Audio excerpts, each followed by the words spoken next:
Hello बच्चों, कैसे हो? सब अच्छे हो? चलो ठीक है भाई। तो क्लास 10th का हम लोगों ने अभी तक 2 वीडियोस बनाए हैं चैप्टर नंबर 1 के लिए for chemical reactions and equations में। और पिछले 2 वीडियोस जो भी हमने बनाए हैं उसमें आप लोग पढ़ चुके हैं टिल द डिकम्पोजिशन रिएक्शन। हमने 3 तरह की डिकम्पोजिशन रिएक्शंस हमने डिस्कस करी थी।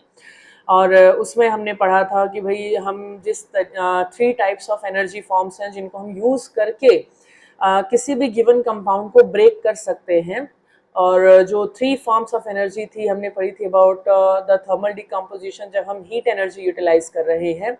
सेकेंड हमने पढ़ा था जब हम बात कर रहे थे अपने पास में इलेक्ट्रिकल डिकम्पोजिशन या इलेक्ट्रोलाइसिस, जिसमें हम लोग इलेक्ट्रिकल एनर्जी यूज़ कर रहे हैं। और तीसरा वाला जो था अपने पास में वो था हमारे पास में फोटो डिकम्पोजिशन, जिसमें हम लोग लाइट एनर्जी यूज़ कर रहे हैं for the decomposition of the any of the given compound.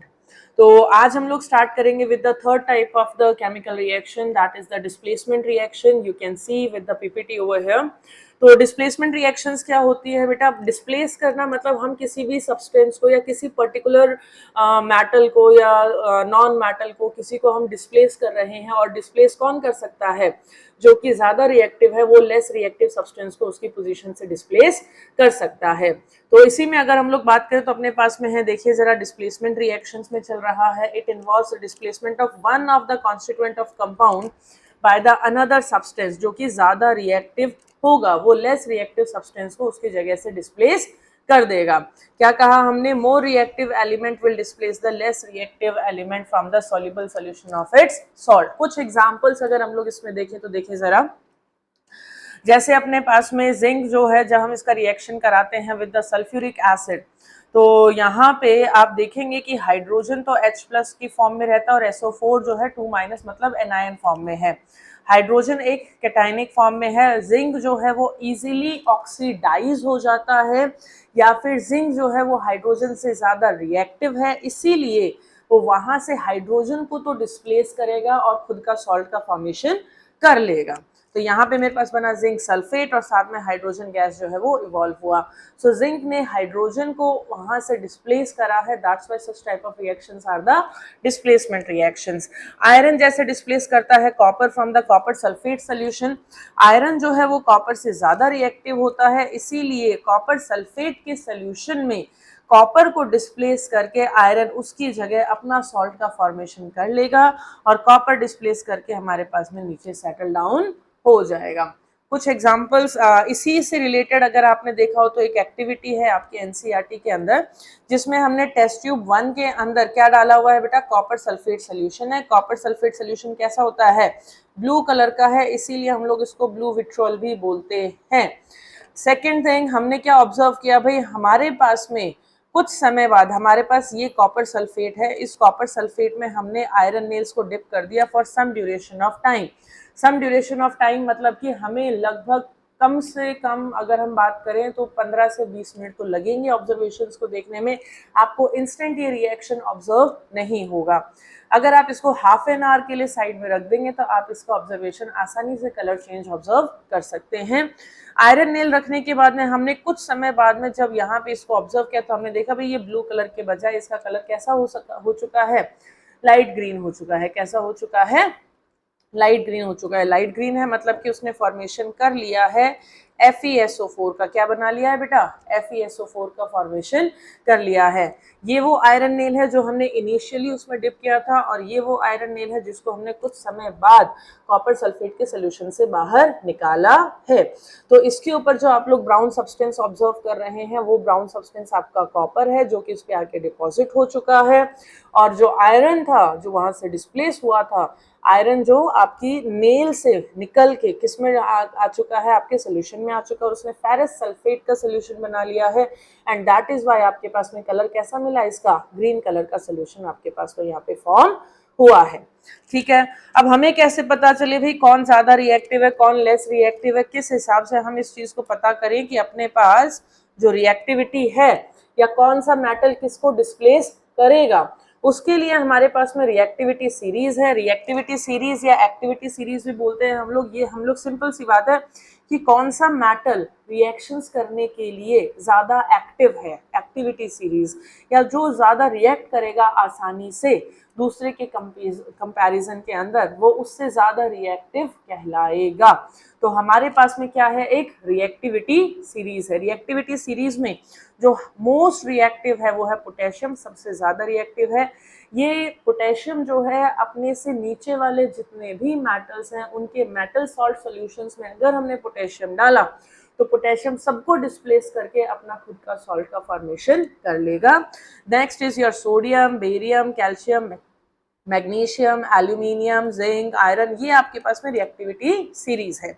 आप देखेंगे भाई इस रिएक्टिविटी सीरीज के अंदर हाइड्रोजन का क्या काम, भाई हमारे पास में जो मेटल्स हैं वो एसिड्स के साथ भी तो रिएक्ट करते हैं। जैसे पिछला एग्जांपल हमने लिया जिंक का reaction with the sulphuric acid, तो वो जो मेटल है क्या वो एसिड में से हाइड्रोजन को डिस्प्लेस करके रिएक्शन को प्रोसीड करवा पाएगा क्या, ये चीज हम पता कर सकते हैं। हाइड्रोजन से ऊपर वाले जितने भी एलिमेंट्स हैं, जितने भी मेटल्स आपको यहाँ दिख रहे हैं, वो सब के सब हाइड्रोजन को एसिड से डिस्प्लेस करके वहां पे रिएक्शन को प्रोसीड करेंगे और हाइड्रोजन को वहां से हटाएंगे तो hydrogen in the form of H2 gas वहां से रिलीज होगा। लेकिन हाइड्रोजन से नीचे वाले जितने भी मेटल्स हैं वो हाइड्रोजन से लेस रिएक्टिव हैं, मतलब हाइड्रोजन को उसके खुद के कंपाउंड से वो उसको डिस्प्लेस नहीं कर सकते। इसका मतलब वो एसिड्स के साथ में रिएक्शन नहीं करते हैं। आई कि नहीं आई बात समझ में? तो ये मेरे पास में लीस्ट रिएक्टिव है, ये मेरे पास में मोस्ट रिएक्टिव है। होगा क्या देखें जरा, अगर हमसे कहा गया कि आपके पास कोई सोल्यूशन है, सपोज करो मेरे पास में जिंक क्लोराइड है, जिंक क्लोराइड को अगर उन्होंने बोला कि हमें कैल्शियम से रिएक्ट कराना है तो रिएक्शन होगी कि नहीं होगी? हमें पता है जिंक यहाँ है, कैल्शियम यहाँ है, मोर रिएक्टिव है। दैट मीन्स कैल्शियम अपना कंपाउंड बनाएगा और जिंक को उसके कंपाउंड से डिस्प्लेस कर देगा। लेकिन यही अगर हम बोलते हैं कि ZnCl2 की मैं कॉपर से रिएक्शन करा दूं तो क्या होगा? इस कंडीशन में there will be no reaction will take place, no reaction will take place, क्योंकि कॉपर को अगर हम देखें तो कॉपर कहाँ है और जिंक आप देखो कहाँ है, तो copper is less reactive than zinc, इसलिए यहाँ पे किसी प्रकार की कोई रिएक्शन वो वहां पे शो नहीं करेगा। कॉपर जो है वो जिंक को उसके सॉल्ट से वहां से डिस्प्लेस नहीं कर सकता। ठीक है, तो डिस्प्लेसमेंट रिएक्शन समझ में आई। नेक्स्ट वन है हमारे पास में, these are the double displacement reaction. देखो जरा डबल डिस्प्लेसमेंट रिएक्शंस क्या होती है, वहां पे सिंगल एक मेटल दूसरे मेटल को डिस्प्लेस कर रहा था तो दूसरा मेटल मेरे पास में नीचे सेटल डाउन हो गया, उसने किसी प्रकार का कोई नया सॉल्ट का फॉर्मेशन नहीं किया। लेकिन यहाँ पे डबल डिस्प्लेसमेंट मतलब दो पोजीशंस चेंज हुई हैं अपने पास में। मतलब आपके पास सपोज करो, चलो ये ऑब्जर्व कर रहे हो आप, जो डांसिंग पार्टनर्स हम लोग ऑब्जर्व करें इसके अंदर, सी सपोज करो this person is A, this person is B, this person is C and this person is D, है कि नहीं है? तो ए पहले बी के साथ डांस कर रहा था, सी पहले डी के साथ डांस कर रहा था, लेकिन after some time A is now dancing with जो है A is now dancing with D and B is now C is now dancing with B। तो यहाँ पे C अब किसके साथ डांस कर रहा है? B के साथ में, और A यहाँ किसके साथ में डांस कर रहा है? D के साथ में। तो हमने क्या देखा, डांसिंग पार्टनर्स म्यूचुअली एक्सचेंज हो गए ना। ऐसा ही होता है आयंस के साथ में।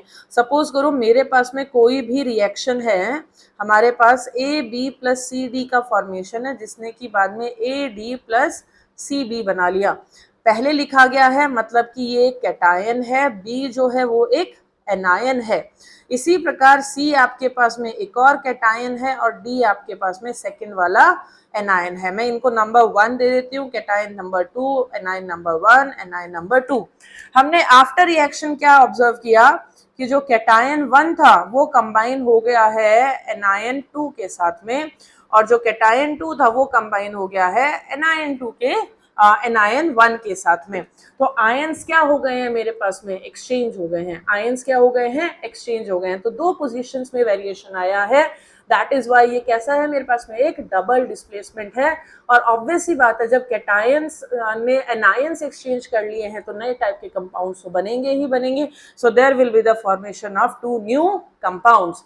जो एसिड बेस की न्यूट्रलाइजेशन रिएक्शंस होती हैं बेटा, वो आपकी डबल डिस्प्लेसमेंट रिएक्शंस ही होती हैं। देखें जरा इसके अंदर कैसे हम लोग यहाँ ऑब्जर्व करें, एसिड बेस की एक न्यूट्रलाइजेशन रिएक्शन को प्रोसीड करके देखते हैं। ये देखिए मेरे पास कोई भी मैंने एसिड ले लिया, सपोज करो HCl है। HCl is now reacting with NaOH। HCl क्या होता है बेटा? एक एसिड होता है। NaOH क्या होता है बेटा? एक बेस होता है। जब HCl NaOH के साथ में रिएक्ट करेगा तो मेरे पास में यहाँ पे NaCl प्लस H2O का फॉर्मेशन होगा। ये देखो यहाँ पे ये H प्लस है, यहाँ पे ये OH माइनस है। H प्लस और OH माइनस अलग से जाके कंबाइन हो गए हैं और उन्होंने क्या बना लिया है, H2O। यहाँ पे ये Na प्लस और यहाँ ये Cl माइनस है, तो Na प्लस और Cl माइनस ने अपना नया कंपाउंड बना लिया, क्या बना लिया है, NaCl। तो ये कैसी है, आपकी न्यूट्रलाइजेशन रिएक्शन है। एंड हम इसको क्या बोल सकते हैं, ये आपके पास में एक डबल डिस्प्लेसमेंट रिएक्शन भी है। यूजुअली जो डबल डिस्प्लेसमेंट रिएक्शंस हैं हम उनको प्रेसिपिटेट रिएक्शंस भी बोलते हैं, क्योंकि कहीं कहीं हमारे पास में वो जो दूसरा कंपाउंड है, उन दो में से एक कंपाउंड जो नए बने हैं उनमें से एक हमें प्रेसिपिटेट की फॉर्म में मिलता है और वो क्या होगा, नीचे सेटल डाउन हो जाता है। From the reaction which you can see on your screen, हम क्या ऑब्जर्व कर रहे हैं, NaCl को AgNO3 के साथ में रिएक्ट किया, दोनों की ही एक्वस फॉर्म्स यूज कर रहे हैं, मतलब वाटर सॉल्युबल है, पानी में हमने इनको मिक्स कर लिया है। दोनों वाटर सॉल्युबल है, दो अलग अलग टेस्ट ट्यूब्स में हमने इनको लिया है। AgCl जो कि बाद में हमारे पास में कंपाउंड हुआ, कैसे, Ag जो है वो Cl के साथ कंपाउंड हो गया और Na जो है वो NO3 के साथ कंबाइन हो गया, आयंस एक्सचेंज हुए। पहले का कैटायन दूसरे के एनायन के साथ कंबाइन हुआ और दूसरे का कैटायन पहले वाले के एनायन के साथ में कंबाइन हो गया है। तो AgCl जो कि वाटर सॉल्युबल नहीं होता है, हम क्या देख रहे हैं, इसमें डाउनवर्ड एरो है। डाउनवर्ड एरो है मतलब कि वो in the form of white precipitate नीचे सेटल डाउन हो जाएगा। और हमें पता है कि सोडियम के यूजुअली जितने भी सॉल्ट्स होते हैं वो सब क्या हो जाते हैं, वाटर सॉल्युबल होते हैं नॉर्मली, तो वो वाटर में डिसॉल्व होगा, मतलब कि मेरे पास में एक्वस जो वहां पे फॉर्म रहेगी वो उसके अंदर NO3 की प्रेजेंस रहेगी, NaNO3 है। और जो व्हाइट प्रेसिपिटेट जो सेटल डाउन हो जाएगा वो आपके पास में क्या रहेगा, AgCl का व्हाइट प्रेसिपिटेट रहेगा। आयंस का एक्सचेंज हो गया, किस लिए, कैसी रिएक्शन है, डबल डिस्प्लेसमेंट रिएक्शन है। नेक्स्ट इज आर BaCl2 और बहुत कॉमन एग्जांपल है, CBSE को इतनी पसंद है ना ये वाली रिएक्शन, इतनी बार देता है, आप पिछले 10 ईयर्स के अंदर देख लो कि हर बार कहीं ना कहीं सैंपल पेपर के फॉर्मेट में या MCQs में देने लग गया है, किसी भी फॉर्म के अंदर ये इस रिएक्शन को देता ही देता है। NCERT के अंदर यही एक रिएक्शन आपको अभी दी हुई है जो कि डबल डिस्प्लेसमेंट की फॉर्म में दे रखी है in the double displacement topic. बाकी अदर एग्जांपल्स में तो आपके पास दूसरी रिएक्शंस की भी प्रेजेंस रहेगी। देखिए जरा, BaCl2 जो है जब सोडियम सल्फेट के साथ में रिएक्शन करता है, दोनों एक्वस फॉर्मेट में, मतलब कि वाटर के अंदर सॉल्युबल हैं। मेरे पास में बना है BaSO4 जो कि एक व्हाइट प्रेसिपिटेट होता है, सेटल डाउन हो गया, एरो मुझे यहाँ पे इंडिकेट कर रहा है भाई सेटल डाउन हो गया क्योंकि ये प्रेसिपिटेट था। नेक्स्ट इज योर NaCl का फॉर्मेशन हुआ, हमें पता है NaCl तो एक कॉमन सॉल्ट है जो कि वाटर सॉल्युबल होता है, आसानी से वाटर में डिसॉल्व हो जाएगा।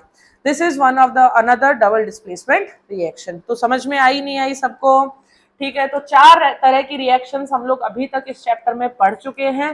कौन कौन सी पढ़ चुके हैं बेटा, कॉम्बिनेशन रिएक्शन पढ़ चुके हैं, हमने डिकम्पोजिशन पढ़ लिया जो दोनों एक दूसरे की बिल्कुल ऑपोजिट होती हैं, हमने डिस्प्लेसमेंट रिएक्शन पढ़ा, सिंगल डिस्प्लेसमेंट जिसमें एक आयन दूसरे को डिस्प्लेस कर रहा है, फिर हमने पढ़ा डबल डिस्प्लेसमेंट जिसमें दोनों आयन एक दूसरे को डिस्प्लेस कर रहे थे। लास्ट जो रिएक्शन है अपने पास में जो कि है रिडॉक्स रिएक्शन। रिडॉक्स का मतलब समझो, यहाँ पे रिडॉक्स रिएक्शन के अंदर अगर हम यहाँ ऑब्जर्व करें,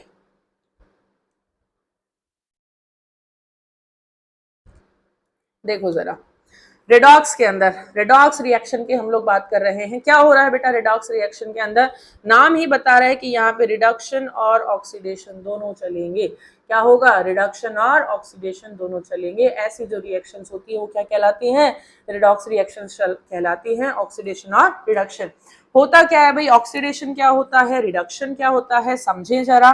देखो हमारे पास ऑक्सीडेशन क्या होता है, ये एक ऐसी केमिकल रिएक्शन है जिसमें कोई भी सब्सटेंस या तो ऑक्सीजन को गेन करता है या हाइड्रोजन को लूज करता है, या कोई एलिमेंट इलेक्ट्रॉन्स को लूज करेगा। अगर ऑक्सीजन हाइड्रोजन एलिमेंट्स अगर प्रेजेंट नहीं है तो वो जो एलिमेंट है वो या तो इलेक्ट्रॉन्स को लूज करेगा और लूज करके अपने ऊपर पॉजिटिव चार्ज एक्वायर कर लेगा। तो ये जो उसने चार्ज एक्वायर किया है ना, जो उसकी वैलेंसी यहाँ पे क्रिएट हुई है, हम इसको ऑक्सीडेशन स्टेट भी बोलते हैं, ठीक है। तो इसने क्या किया, अपने ऊपर पॉजिटिव चार्ज एक्वायर किया इलेक्ट्रॉन्स को लूज करके, या हो सकता है उसने किसी इलेक्ट्रोनेगेटिव एलिमेंट के साथ खुद को जोड़ लिया हो, वो भी क्या कहलाएगी आपकी ऑक्सीडेशन। क्योंकि इलेक्ट्रोनेगेटिव एलिमेंट जो है वो क्या करेगा, उस लूज किए हुए इलेक्ट्रॉन को गेन करेगा। और गेन करेगा तो जो है जिसने लूज किया उसके साथ में अपने कंपाउंड का फॉर्मेशन कर लेगा। कुछ रिएक्शंस अगर हम लोग देखें जिसके अंदर की कोई भी सब्सटेंस अगर ऑक्सीजन को गेन करता है तो देखिए जब सल्फर ऑक्सीजन के साथ में रिएक्ट कर रहा है ऑक्सीडेशन हो रहा है। फर्दर सल्फर डाइऑक्साइड अगर कंटिन्यू कर रहा है मेरे पास में ऑक्सीजन को गेन करना, सल्फर ट्राइऑक्साइड, कैल्शियम का ऑक्सीडेशन कैल्शियम ऑक्साइड का फॉर्मेशन कर रहा है। तो ये सब क्या है मेरे पास में, they are gaining the oxygen. These reactions में हमने क्या ऑब्जर्व किया, that they are gaining the oxygen. तो कैसी रिएक्शन हुई, ये एक ऑक्सीडेशन हुआ। ठीक है, इसको और थोड़ा डिटेल में पढ़ेंगे। मतलब यहाँ पे सल्फर एक इलेक्ट्रोनेगेटिव एलिमेंट ऑक्सीजन को अपने पास गेन कर रहा है, तो सल्फर का क्या हो गया, ऑक्सीडेशन हो गया। ठीक है, और ऑक्सीजन ने एक इलेक्ट्रोपॉजिटिव को अपने पास में जोड़ा है तो ऑक्सीजन का क्या हो गया, रिडक्शन हो गया। जस्ट ऑपोजिट चलेंगे ऑक्सीडेशन और रिडक्शन एक दूसरे के। अगला अगर हम ऑब्जर्व करें तो देयर इज द गेन और एडिशन ऑफ इलेक्ट्रोनेगेटिव एलिमेंट का गेन या एडिशन होगा। इलेक्ट्रोनेगेटिव एलिमेंट का जैसे कि मेरे पास में ऑलरेडी FeCl2 है, अगर आयरन के साथ में ये क्लोरीन आके कंबाइन हो जाता है, जो कि क्लोरीन एक इलेक्ट्रोनेगेटिव एलिमेंट है इन कंपैरिजन टू आयरन, तो एक इलेक्ट्रोनेगेटिव एलिमेंट को उसने ऐड किया है, ऐड करने के लिए उसे इलेक्ट्रॉन्स को लूज करना होगा। तो जो उसने इलेक्ट्रॉन्स लूज किए तो आयरन का तो हो गया ऑक्सीडेशन, और क्लोरीन जिसने इलेक्ट्रॉन्स को गेन करके उसके साथ आके ऐड ऑन हो गया है उसका क्या हो गया अपने पास में, रिडक्शन। हाइड्रोजन एटम का अगर रिमूवल होता है तो वो क्या कहलाएगा मेरे पास में यहाँ पे बेटा, that will also termed as the oxidation. HCl है, यहाँ पे HCl मतलब हाइड्रोजन को मैंने रिमूव कर दिया तो क्लोरीन का फॉर्मेशन हो गया है, तो HCl का ऑक्सीडेशन होके क्या बन चुका है मेरे पास में, Cl2, और हाइड्रोजन वहां पे रिमूव हो चुका है। ठीक है, आई नहीं आई बात समझ में। अब देखो एक बहुत इंपॉर्टेंट है यहाँ पे ये चीज समझना, इलेक्ट्रॉनिक इंटरप्रिटेशन ऑफ ऑक्सीडेशन, मतलब इलेक्ट्रॉन्स के ट्रांसफर से आप कैसे समझो कि ऑक्सीडेशन हुआ है या रिडक्शन हुआ है। सिंपल सा एग्जांपल है, हमने बोला भाई Na जब रिएक्ट करता है Cl के साथ में क्या बनाता है, NaCl। सोडियम की यूजुअल कॉन्फ़िगरेशन चलती है 2, 8, 1। कोई भी एलिमेंट रिएक्ट करता है सो दैट वो ऑक्टेट को ऑब्टेन कर सके। यहाँ ऑक्टेट ऑब्टेन करने के लिए उसे एक इलेक्ट्रॉन को लूज करना पड़ेगा। वो जो एक इलेक्ट्रॉन इसने यहाँ पे लूज किया है, वो इलेक्ट्रॉन लूज करने के कारण सोडियम पे यहाँ कोई चार्ज नहीं है, जीरो है, जीरो से इस पे चार्ज आया पॉजिटिव, मतलब ऑक्सीडेशन स्टेट बढ़ गई है। तो जब यहाँ पे ऑक्सीडेशन स्टेट बढ़ेगी, इंक्रीज होगी, मतलब कि इसका क्या हुआ, ऑक्सीडेशन हुआ है, इसने यहाँ पे 2 इलेक्ट्रॉन्स को क्या करा है, लूज किया है। फर्दर अगर हम लोग बात करें तो देखिए जरा क्लोरीन के साथ क्या हुआ होगा, क्लोरीन का रिडक्शन हुआ था भाई। जो क्लोरीन था उसने यही लूज किए हुए इलेक्ट्रॉन्स को एक्सेप्ट किया है, क्योंकि इसका कॉन्फ़िगरेशन क्या होता है 2, 8, 7। एक इलेक्ट्रॉन गेन अगर ये कर लेगा तो इसके आउटरमोस्ट शेल के अंदर 8 इलेक्ट्रॉन्स हो जाएंगे, ऑक्टेट रूल फॉलो कर लेगा। इलेक्ट्रॉन गेन करते ही इसके ऊपर एक एक्स्ट्रा नेगेटिव चार्ज आ जाएगा, मतलब इनिशियली तो इस पे 0 था, लेकिन इलेक्ट्रॉन लेने के कारण इसका ऑक्सीडेशन नंबर 0 से कम आ गया है, नेगेटिव आ गया है, इसीलिए यहाँ इसका क्या हुआ है बेटा, रिडक्शन हुआ है। क्या हुआ है, रिडक्शन। तो जो इलेक्ट्रॉन्स लूज करते हैं उनका ऑक्सीडेशन होता है, और जो इलेक्ट्रॉन्स गेन करते हैं उनका रिडक्शन होता है। तो यही एक एग्जांपल लेके अगर मैं आपको रिड्यूसिंग और ऑक्सीडाइजिंग एजेंट समझाऊं तो समझना जरा, बहुत इंपॉर्टेंट है। मेरे पास में है Na is reacting with Cl2, मैंने यहाँ पे बैलेंस करने के लिए इसको लिख दिया 2NaCl। आपको किसी भी रेडॉक्स रिएक्शन में हमेशा 4 चीजें पूछी जाती हैं। पहली चीज पूछी जाती है कौन सा सब्सटेंस ऑक्सीडाइज हुआ है, नोट डाउन कर लेना। दूसरा पूछा जाता है कौन सा सब्सटेंस रिड्यूस हुआ है। तीसरा पूछा जाता है कि भाई ऑक्सीडाइजिंग एजेंट कौन सा है। चौथा पूछा जाता है कि भाई रिड्यूसिंग एजेंट कौन सा है। ऑक्सीडाइजिंग और रिड्यूसिंग एजेंट का मतलब क्या हुआ कि भाई ऑक्सीडाइजिंग में तो क्या हुआ, ऐसा एलिमेंट या सब्सटेंस जिसने दूसरे सब्सटेंस को ऑक्सीडाइज करना चाहा या कर दिया, उसको मोटिवेट कर रहा है कि भाई तुम इलेक्ट्रॉन लूज करो, या जिसकी प्रेजेंस के कारण दूसरे एलिमेंट ने इलेक्ट्रॉन लूज कर दिए, वो ऑक्सीडाइजिंग एजेंट कहलाएगा। वहीं रिड्यूसिंग एजेंट क्या होगा भाई, जिसने इलेक्ट्रॉन लूज किया, वो लूज किया हुआ इलेक्ट्रॉन दूसरा जो कंपाउंड है, दूसरा जो एलिमेंट है, उसने वो इलेक्ट्रॉन गेन कर लिया।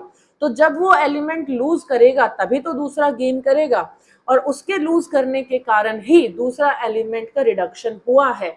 सो the one who is motivating to get reduced to the another element, तो वो क्या कहलाएगा, उसका रिड्यूसिंग एजेंट कहलाएगा। दूसरी चीज यहाँ पे समझने वाली ये है कि ये चारों के चारों आपको जो सब्सटेंसेस होंगे वो हमेशा मिलेंगे किस तरफ से, रिएक्टेंट साइड से मिलेंगे, आपके प्रोडक्ट साइड से नहीं मिलेंगे। आई कि नहीं आई बात समझ में? रिएक्टेंट साइड से ही तो ऐसा होगा कि कौन सा सब्सटेंस ऑक्सीडाइज हुआ है, कौन सा रिड्यूस हुआ है।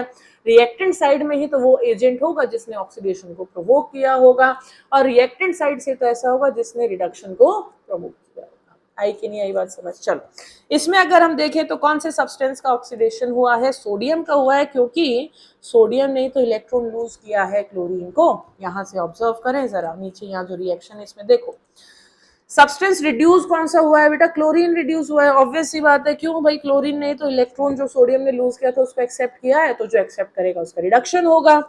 ऑक्सीडाइजिंग एजेंट कौन सा है भाई? कौन है ऑक्सीडाइजिंग एजेंट? किसने ऑक्सीडेशन के लिए प्रमोट किया होगा? क्लोरीन ने ना, तभी तो सोडियम ने रिलीज किया है। तो who is the oxidising agent? Cl2। And reducing agent कौन? जिसने इलेक्ट्रॉन लूज करके दूसरे को रिड्यूस कर दिया। तो यहाँ पे रिड्यूसिंग एजेंट कौन है? सोडियम है। क्या ये बात समझ में आ गई सबको? चलो गुड, आगे चलते हैं। देखो जरा नेक्स्ट, रिडक्शन अभी हमने पढ़ा भाई, ऐसा केमिकल रिएक्शन जिसमें कि जो सब्सटेंस है वो रिड्यूस तभी कहलाएगा जब अगर उसने हाइड्रोजन को गेन किया है, अगर उसने किसी भी इलेक्ट्रोपॉजिटिव आयन को गेन किया था, जैसे कि क्लोरीन का रिडक्शन हुआ था। क्यों? क्योंकि उसने इलेक्ट्रोपॉजिटिव आयन सोडियम को गेन किया, उसके साथ उसने बॉन्ड बनाया, इसीलिए उसका क्या होगा? रिडक्शन होगा। Next is the loss of oxygen. Oxygen अगर कोई लूज करता है तो उसका रिडक्शन होता है। अगला है गेन ऑफ इलेक्ट्रॉन, अगर कोई करेगा, जैसे क्लोरीन ने अभी इलेक्ट्रॉन गेन किया था, तो उसका क्या होगा? रिडक्शन ही तो होगा। तो चलो भाई देखिए जरा, मेरे पास में है अगर क्लोरीन है, तो क्लोरीन को जब हम लोग हाइड्रोजन सल्फाइड के साथ में रिएक्शन कराते हैं तो HCl प्लस सल्फर का फॉर्मेशन कर रहा है। तो क्लोरीन ने हाइड्रोजन को गेन किया, तो क्लोरीन का क्या हो गया? रिडक्शन हो गया। अगेन ऑक्सीजन ने हाइड्रोजन को गेन किया, तो ऑक्सीजन का क्या हो गया? रिडक्शन हो गया। प्रोडक्ट का फॉर्मेशन हो रहा है, प्रोडक्ट का कभी भी ऑक्सीडेशन रिडक्शन नहीं बोलना है, रिएक्टेंट साइड वाला सब्सटेंस ही आपका ऑक्सीडाइज या रिड्यूस होता है। इस तरफ अगर हम बात करें तो मेरे पास में क्या है भाई? यहाँ पे इथीन है, इथीन ने क्या किया? हाइड्रोजन को गेन किया, तो इसका क्या हुआ? रिडक्शन हुआ। इलेक्ट्रोपॉजिटिव एलिमेंट को गेन करने का मतलब, जस्ट सिंपल से एग्जांपल देखो, देखो CuCl2 है, इसने कॉपर को गेन किया यहाँ पे, तो कॉपर एक इलेक्ट्रोपॉजिटिव एलिमेंट है, ये गेन कर रहा है, तो इसका क्या हो रहा है? रिडक्शन हो रहा है। ठीक है बेटा, चलो नेक्स्ट, ये एक एक्टिविटी है जो आपकी एनसीईआरटी में गिवन है, लास्ट एक्टिविटी है पूरे चैप्टर की, जिसमें उन्होंने बोला है कि भाई मेरे पास यहाँ कॉपर मैंने रखा हुआ है और इस कॉपर पाउडर को मैंने हीट अप किया, मतलब कंबशन किया। कंबशन करने का मतलब क्या होता है? सबको पता है कंबशन करने का मतलब क्या होता है। कंबशन मतलब ऑक्सीजन के साथ रिएक्शन किया है। जब ऑक्सीजन के साथ रिएक्ट करेगा तो ये क्या बनाएगा? इसने बना लिया है कॉपर ऑक्साइड। उन्होंने बोला भाई ये जो कॉपर ऑक्साइड बनाया है इसने, इसके ऊपर से मैंने हाइड्रोजन गैस को पास किया। हाइड्रोजन गैस को पास किया तो मुझे पता है भाई, रिएक्टिविटी सीरीज को थोड़ा सा याद करना कि भाई कॉपर जो था वो हाइड्रोजन से नीचे था, मतलब हाइड्रोजन ज्यादा रिएक्टिव है, कॉपर लेस रिएक्टिव है। हाइड्रोजन कॉपर ऑक्साइड में से ऑक्सीजन को अपने साथ ले जाएगा, वाटर बना लेगा और पीछे से छोड़ देगा कॉपर को। तो ये तो हुई डिस्प्लेसमेंट की बात। अब इसको रिडॉक्स के हिसाब से समझते हैं। देखो जरा, कॉपर ऑक्साइड के पास में ऑक्सीजन है, ये कॉपर ऑक्साइड ने अपना ऑक्सीजन को लूज किया, ऑक्सीजन को लूज किया, इसका मतलब इसका क्या हो गया? रिडक्शन हो गया। क्या हो गया? रिडक्शन। इसी हाइड्रोजन ने इसी ऑक्सीजन को गेन किया, तो हाइड्रोजन का क्या हो गया? ऑक्सीडेशन। और जो सब्सटेंस रिड्यूस होता है वही तो ऑक्सीडाइजिंग एजेंट होता है, क्योंकि उसने दूसरे को ऑक्सीडाइज करने में हेल्प किया है। और जो सब्सटेंस ऑक्सीडाइज होता है वो रिड्यूसिंग एजेंट होता है, क्योंकि उसने दूसरे को रिड्यूस करने में हेल्प किया। I hope reduction and oxidation सबको समझ में आ गया होगा। ठीक है बेटा, चलो नेक्स्ट आ जाओ। लास्ट टॉपिक है, क्या इफेक्ट्स हो सकते हैं ऑक्सीडेशन के इन आवर एवरीडे लाइफ।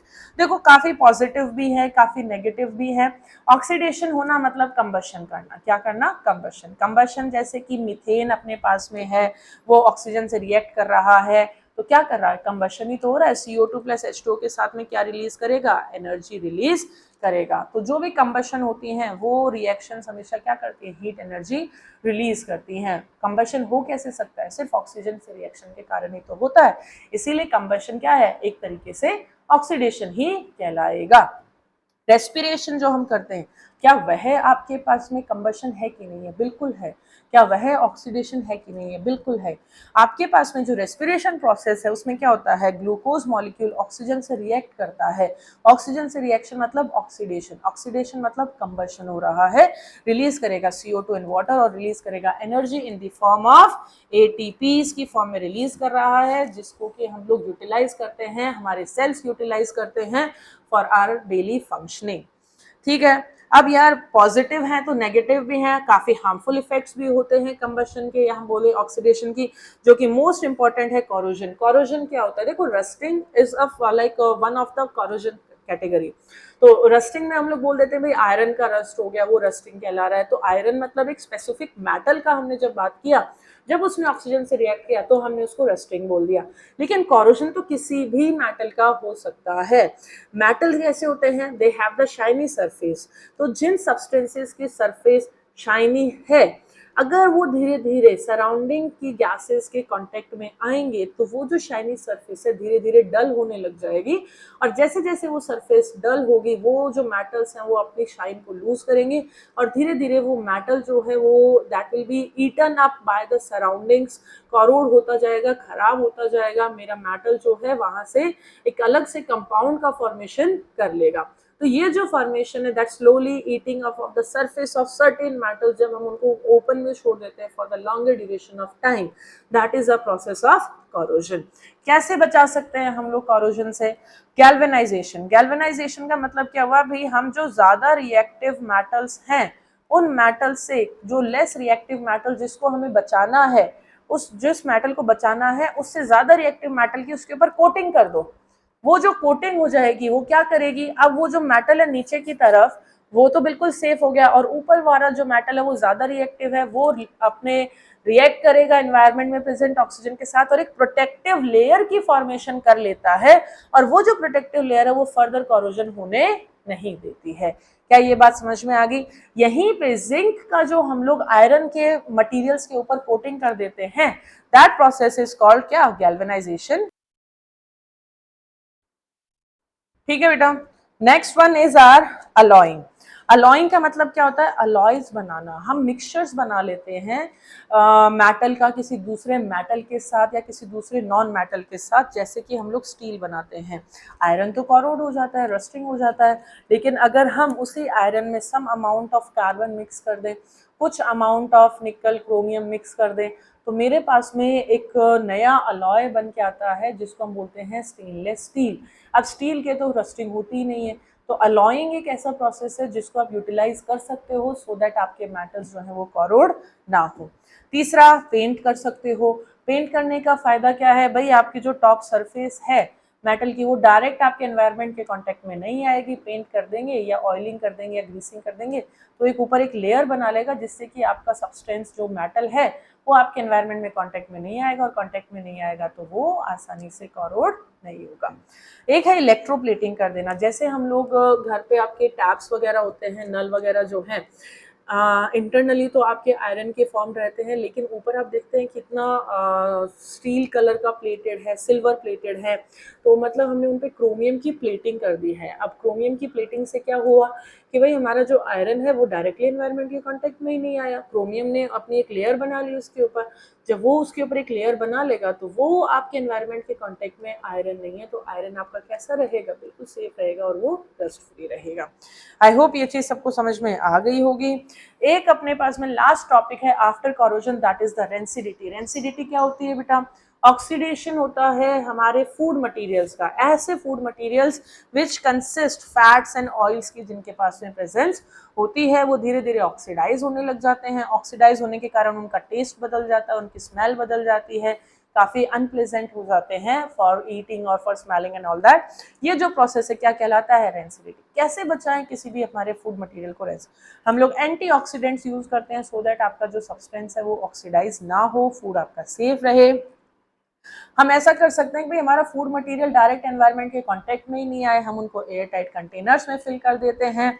हम उनको रेफ्रिजरेट कर सकते हैं, जो कि रेंसिडिटी को बिल्कुल स्लो डाउन कर देता है। कैसे भाई? Temperature inside the refrigerator is very low और एयर और ऑक्सीजन के साथ में डायरेक्ट कॉन्टेक्ट होता नहीं है, तो टेम्परेचर जो है वो आपकी एक्चुअली रेट ऑफ रिएक्शन को बढ़ा देता है। अगर ज्यादा टेम्परेचर हो तो जल्दी रिएक्शन होगी। रेफ्रिजरेटर्स वो रेट ऑफ रिएक्शन को क्या कर देंगे, डिक्रीज कर देंगे, क्योंकि अंदर टेम्परेचर काफी कम है। कम टेम्परेचर के कारण रिएक्शंस फास्ट नहीं हो पाएंगी, स्लो रिएक्शंस हो जाएंगी। सेकेंड थिंग, एयर और ऑक्सीजन का डायरेक्ट कॉन्टैक्ट नहीं मिलेगा, डायरेक्ट आपके कट ऑफ कर दिया है, जिसके कारण की डेंसिटी भी आपकी क्या हो जाएगी, स्लो डाउन। बहुत ही कॉमन से एग्जांपल है भाई, हमारे पास में चिप्स के अंदर क्या होता है, कम चिप्स ज्यादा गैस, बट वो जो गैस फिल की गई है उसमें होता क्या है, क्यों रख फिल की गई है, सो दैट आपकी जो चिप्स बनाई गई हैं obviously they have used fats and oils for formation of such type of crispy chips. वो क्रिस्पी चिप्स क्रिस्पी नहीं बचेंगी अगर वो ऑक्सीजन के साथ में या किसी अदर गैसेस के साथ में कांटेक्ट में आएंगी, वो खराब हो जाएंगी। उन्हीं से प्रोटेक्ट करने के लिए हम उनको फ्लश करते हैं विद द इनर्ट गैस, जो डायरेक्टली रिएक्ट नहीं करती है किसी के साथ में नाइट्रोजन से, और वो आपका प्रोटेक्ट करेगा ऑक्सीडेशन से उन चिप्स को, लॉन्ग ड्यूरेशन ऑफ टाइम तक वो चलती रहेंगी। चैप्टर 1 अपना कंप्लीट हो गया है। फर्स्ट चैप्टर आप लोग, इसके अंदर 3 वीडियोस हैं, बिल्कुल डिटेल्ड वीडियोस हैं। आपको जो समझ में नहीं आए प्लीज मैसेज कर दीजिएगा, और वो चीज़ मैं, वो टॉपिक में वापस से with more number of examples explain करने की कोशिश करूंगी।